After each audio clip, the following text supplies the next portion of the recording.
Magandang araw mga bata! Ako si Teacher Giselle ang makakasama nyo ngayong araw kung saan pupunta tayo sa iba't ibang lugar.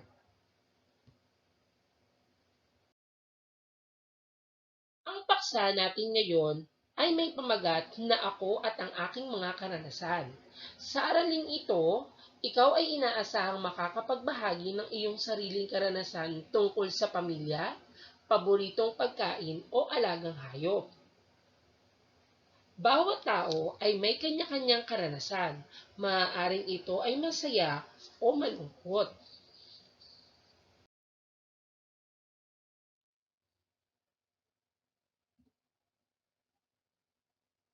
Naranasan mo na ba ang pumunta sa lugar pasyalan?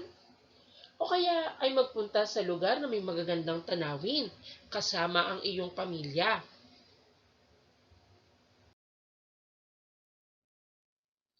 Ayan, tignan natin ang larawan. Tulad ng isang pamilya na nagpipiknik. Ito ay isang masayang gawain. Ikaw, naranasan na rin ba ng iyong pamilya ang magpiknik?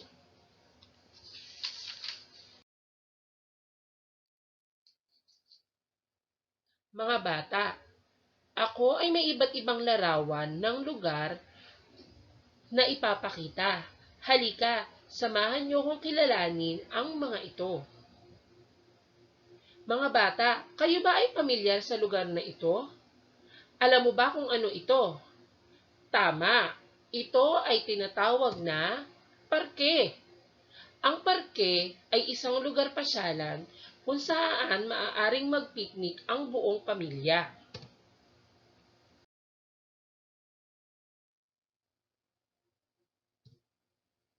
Ito mga bata, tingnan natin ang larawan. Pamilyar ka ba sa lugar na ito? Alam mo ba kung ano ito? Ano kaya ang ginagawa ni tatay sa larawan? Tama, si tatay ay nangingisda. Saan kaya siya nangingisda? Tama, siya ay nangingisda sa tabing ilog. Ang tawag sa lugar na yan ay ilog. Ulitin mo nga. Tama, ito ay ilog.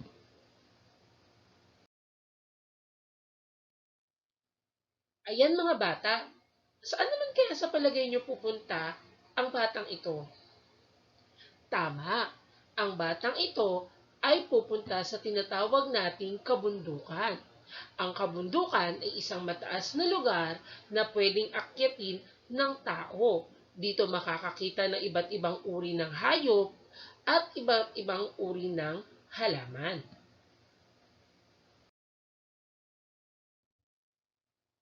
Ayan mga bata, pamilyar ba kayo sa lugar na iyan? Tama, dito madalas pumunta ang buong pamilya kapag tag-araw dahil sa mainit na panahon, tayo ay pumupunta sa mga lugar pasyalan katulad ng mga beach, mga dagat, o kaya naman ay sa mga lugar na pwede tayong makapag-relax o makapagpalamig o maaari tayong maligo. Yan. Ang tawag dyan sa lugar na yan ay dalampasigan. Ang dalampasigan ay isang lugar kung saan nakakagawa tayo ng mga tulad ng mga yan, no, ng mga bahay or mga castle, kastilyo na gawa sa buhangin, nakakapaglaro tayo at nakakapaglakad-lakad. So ang tawag dyan ay dalampasigan. Ayan mga bata, pamilyar ba kayo sa larawan? Naku, tiyak na namimiss nyo na ang mga lugar na yan sa loob ng ating paaralan. Ang tawag dyan ay palaruan. Ang palaruan ay isang lugar kung saan malayang nakakapaglaro ang mga bata, nakakatakbo, nakakapag-slides o kaya nakakapag-swing.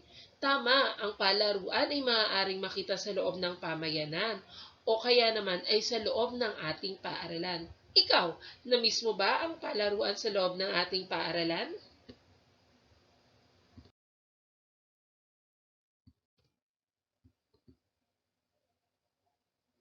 Ayan mga bata, pamilyar ba kayo sa lugar?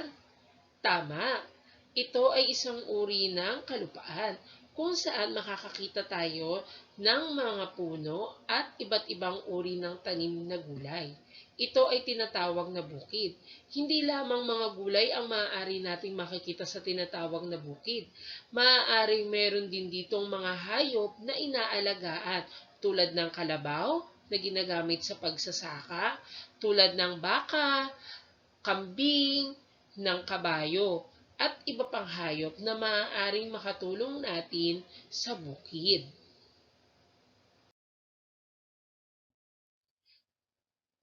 Naranasan mo na ba ang pumunta sa mga lugar na ito? Yan! Ito ay isang masayang karanasan ang makapunta sa iba't ibang lugar na ating tinalakay. Masaya ba ang iyong naging karanasan sa pagpunta mo sa mga lugar na ito? Mabuti naman at naging masaya ang inyong pamamasyal ng inyong pamilya sa mga lugar na inyong pinupuntahan. Iba't iba man ang karanasan, maging ito man ay masaya o malungkot, ito ay nag-iiwan ng aral sa bawat isa. Ayan, natapos na nating pag-aralan ang iba't ibang lugar na maaari nating puntahan o pasyalan. Ikaw, may mga lugar ka ba na napuntahan na? May kakaibang karanasan ka ba patungkol dito? Ang ating pinag-aralan kanina ay tungkol sa ngalan ng mga lugar na maaari nating puntahan o pasyalan. Ikaw, subukan mo ding magbigay ng pangalan ng lugar na iyong napuntahan na. Tama. Magbibigay ako ng isang lugar na maaaring napuntahan na ng iyong pamilya. Tama. Ito ay ang lungsod ng Tagaytay. Sa lungsod ng Tagaytay, makikita ang pinakatanyag na bulkan. Ito ay tinatawag na Bulkang Taal, kung saan matatanaw natin dito ang pinakamaliit na bulkan sa buong mundo. Yan, mga bata, kakaibang karanasan ang ating nararanasan kapag tayo ay pumupunta sa iba't ibang lugar. Ang bawat lugar na ating pinupuntahan, maaaring ito ay kilala o tanyag, maaaring hindi din naman. Pero ang mahalaga, ito ay kilala mo at ito ay nagbibigay sa iyo ng iba't ibang karanasan na hindi mo malilimutan.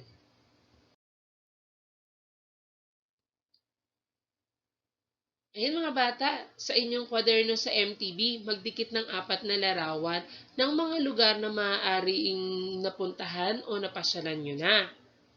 Ito ay ilalagay sa ating kwaderno. Huwag kalimutang magpatulong kay nanay o kaya kay tatay sa paggupit ng mga larawan at pagdidikit nito. Tandaan, dapat laging mag-iingat sa paggawa o sa paggugupit ng mga larawan gamit ang gunting.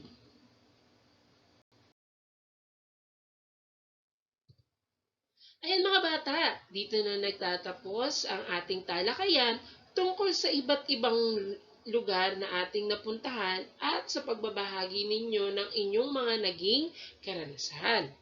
Kayo ba ay meron pa bang ibang katanungan? Kung meron pa kayong katanungan tungkol sa ating pinag-aralan, maaari po ninyong i-chat si teacher o kaya ay mag-text sa kanyang CP number upang matulungan kayo sa pagsasagot sa inyong sagutang module. Isang masayang araw mga bata, hanggang sa muli nating pag-aaral. Paalam!